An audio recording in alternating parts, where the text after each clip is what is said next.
Ricardo, Señor Felipe. Gracias, Fernando Damián, te interrumpíamos y escuchábamos el discurso de Luisa María Alcalde. ¿Qué pudiste percibir en este discurso que fue más político hacia su propia bancada, no? Sí, a ver, no es la secretaria de Gobernación en su función o su papel de Estado dirigiéndose a la pluralidad. No hubo una sola mención de que, aunque pequeña, ese Congreso es plural. Eso sí llamó mucho la atención, se dirigió a las bancadas de Morena y sus aliados. Esto es muy evidente. Lo segundo que me deja llamar la atención es que es un discurso placero, es decir, fue incluso más sobre el discurso en la Plaza de la Constitución del presidente López Obrador que el de Luisa María Alcalde. Se lleva el discurso estrictamente político a este acto que pretende, en algún lugar, por su propio protocolo, pues ser más republicano y más formalista. Hay un cambio, pero también hay un argumento por el cual probablemente decidió hacerlo así. Y tiene que ver con el papel de doble significación que ella encarna. Luisa María Alcalde, y justamente en eso estábamos antes de que entrara el discurso de ella, representan a esa generación que fundó Morena, particularmente a partir del 2015, cuando había muchos políticos, decía yo, y políticas profesionales, que no estuvieron dispuestos a meterse porque estaban haciendo otras cosas, porque necesitaban pagar, supongo, la comida y el mercado, o porque eran más útiles donde se encontraban. Rosa Isela Rodríguez, por ejemplo, estaba trabajando en ese momento con Mancera, no había forma en que se saliera a fundar Morena. Y entonces, ante ese vacío, llegaron gente muy joven, estoy hablando que entonces tendrían 22, 25, 26 años, y empezaron a ocupar cargos muy importantes. Cuando Morena surge, o sea, pensemos que en 2015 Morena tiene el 8% de la votación, hoy tiene, que no se nos olvide, el 56%, o sea, es muchísimo el crecimiento, no el 72%, el 56%, quiero dejarlo muy claro, pero es enorme. Y entonces esta generación es en realidad el corazón de Morena. Por eso cuando ella dice, si esto llega a cambiar o hay intentos de regresar a otros estadios, esta generación, la que ella encabeza, es la que se encargará de que eso no ocurra. Y no es Luisa María solamente, son muchísimos en los estados que representan parte de esta generación. Y lo segundo, que es lo más complicado, es garantizar que los mayores se subordinen al liderazgo de esta generación. Por eso es muy interesante no solo la mención que hace de Gerardo Fernández Noroña como algo muy particular, dice, miren lo que estamos viendo, sino el abrazo del final. Porque en realidad sí es una solicitud explícita a la generación previa para que reconozcan el liderazgo de estas generaciones que han sido parte central del observadorismo, pero que lo van a hacer mucho más. Entonces, en ese sentido jugó el doble papel. O sea, no solamente es ella como una representante de la nueva generación, sino como la futura líder de Morena que deberá, pues, arbitrar un partido que yo todavía dudo que sea un partido. Es un movimiento integrado de una manera muy feudal, ¿no? Por localidades, por intereses diversos, y que por tanto la tarea que le viene a ella es enorme. Así es que no desaprovechó la oportunidad.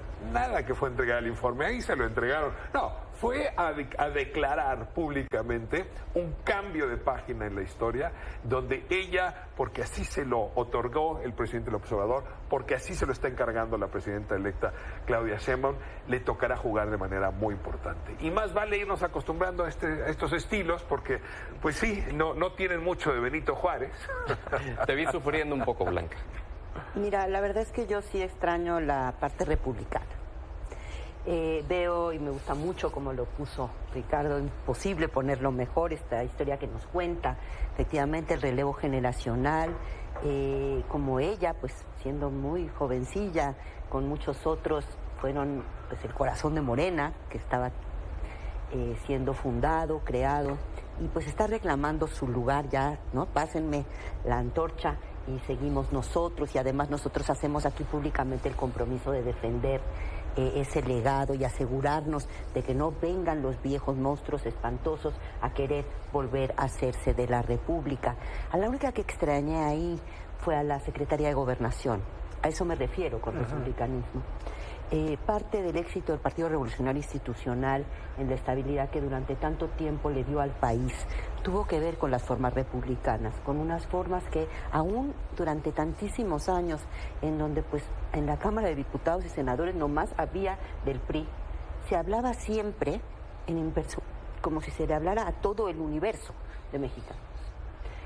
Desde un lugar en donde lo que es importante es todos juntos somos ese público, que somos la cosa pública y es la república la que representa ese conjunto donde caben todos. Aquí hubo nada de eso. Veo más a esta mujer que está reclamando ya que le toca, digamos, ahora a su generación mandar, pero no veo trazas del Estado mexicano, ni veo anuncio de cómo puede hacer ese Estado mexicano. Y algo tendrá que reconstruirse, porque 44 millones de mexicanos no votaron por Morena. Y no podemos imaginar... 44% de la población no votó por Morena. Efectivamente, perdón, 44% no votó por Morena. De los que votaron, que fueron 60%, 44% de esos mexicanos y mexicanas que salieron ese domingo 2 de junio a votar, casi la mitad, no votaron por los candidatos de Morena. Y sí son mexicanos y mexicanas. No están organizados, tienen un gran déficit en términos de su capacidad para articularse, para hacer que su voz se escuche. Y desde luego incluirlos me parece importantísimo en términos democráticos, pero incluso para quien no le importe la democracia en términos de gobernabilidad, son demasiados. En ningún momento del PRI, digamos, hegemónico, hubo casi la mitad del país afuera del PRI. Esto era imposible imaginarlo. Entonces tendrá que haber algún arreglo y no veo en las formas en esta nueva generación de relevo, en este caso encarnado por esta mujer joven, Luisa María Alcalde, bueno, joven, 37 años, algún anuncio de cómo puede hacer la nueva república encabezada por su generación. Veo una mujer de partido, veo una mujer que está además totalmente en este discurso fuera de control en sus emociones, un contraste brutal con respecto a la presidenta electa, que una cosa que sí no le pasa es el descontrol emocional.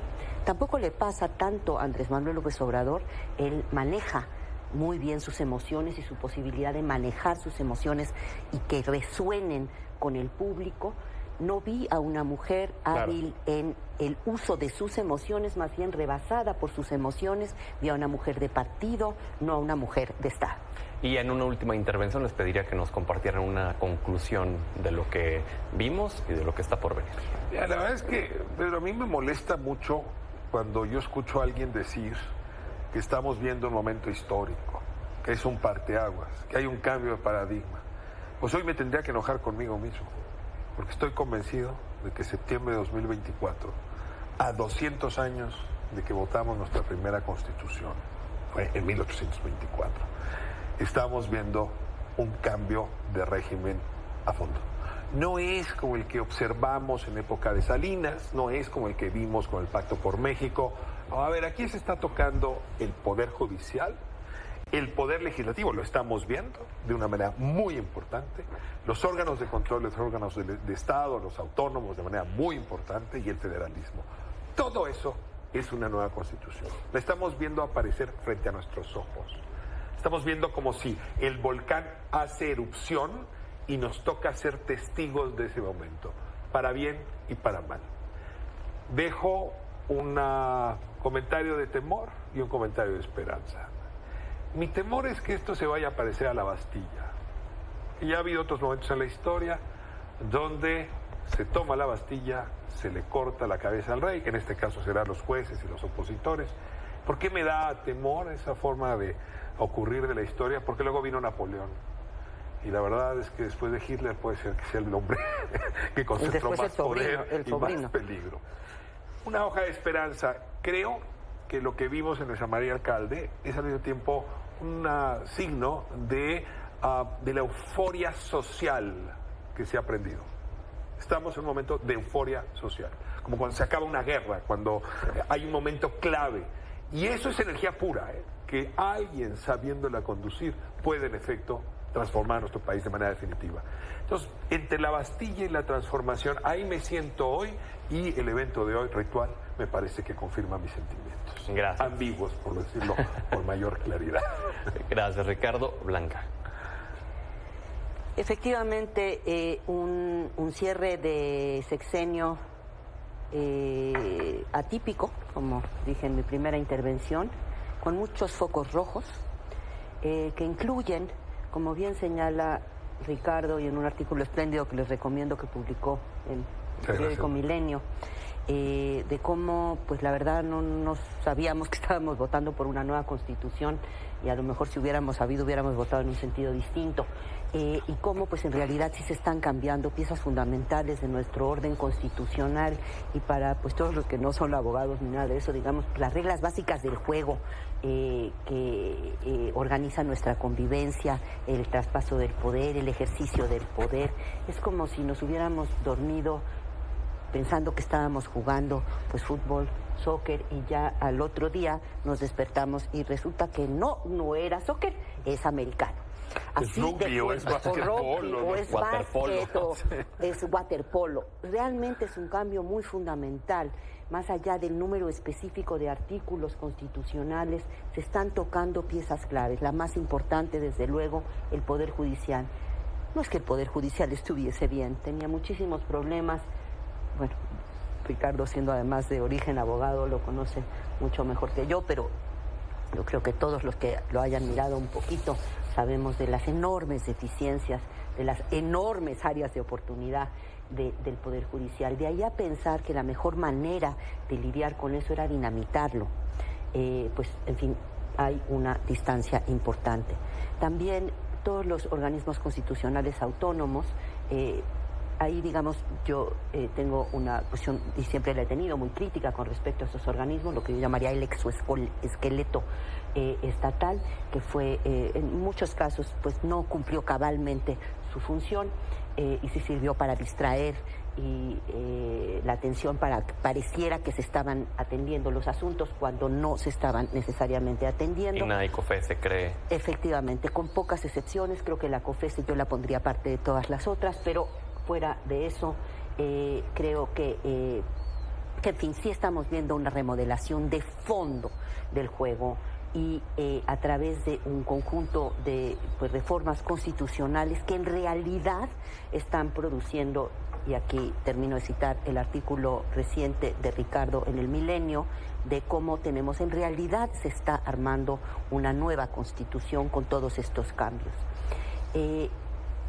Un fin de sexenio que, dado ese legado, no me deja a mí, y creo que no deja a muchos, con una sensación de tranquilidad y de poder incluso conectar con el entusiasmo que siempre dan los nuevos comienzos. Y en ese sentido, desafortunado para Claudia Sheinbaum, que me parece que se merecía la posibilidad de, siendo la primera mujer que va a ocupar la titularidad del Ejecutivo, me hubiera gustado para ella y me gustaría para todos, porque de que le vaya bien a ella nos va bien o mal a todos. Sin duda. Que le hubieran dejado el piso un poquito más planito, como diría el filósofo Juan Gabriel, pero qué necesidad, ¿no? Pues con eso nos quedamos, Ricardo. Blanca, muchísimas gracias por habernos acompañado. Muchísimas gracias, Pedro. Es un privilegio estar acá. Blanca, siempre estar contigo. Lo mismo, es que querido. te felicito de la suerte que tuve este domingo por la tarde. Lo mismo, gracias, digo, El querido. afortunado soy yo por estar con ambos. Vamos a la pausa y regresamos.